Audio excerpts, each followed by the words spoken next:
Ammonia வாயு கசிவால் உயிரிழந்த தொழிலாளர்கள் குடும்பத்திற்கு இழப்பீட்டை அதிகரித்து வழங்க வேண்டுமென இந்திய கம்யூனிஸ்ட் மாநில செயலாளர் வீரபாண்டியன் வலியுறுத்தியுள்ளார்.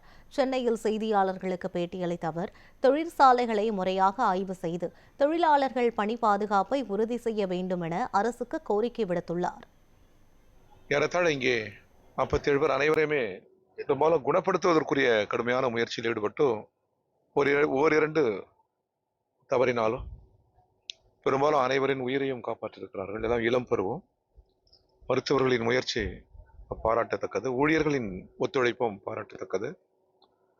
அரசின் தரப்பில் அமைச்சர்கள், அதிகாரிகள் வந்து பார்வையிட்டிருக்கிறார்கள். நிவாரணத் தொகையும் அறிவிக்கப்பட்டிருக்கிறது. இந்திய கம்யூனிஸ்ட் கட்சியின் சார்பில் இது போதாது என்று நாங்கள் தெரிவித்துக் கொள்கிறோம்.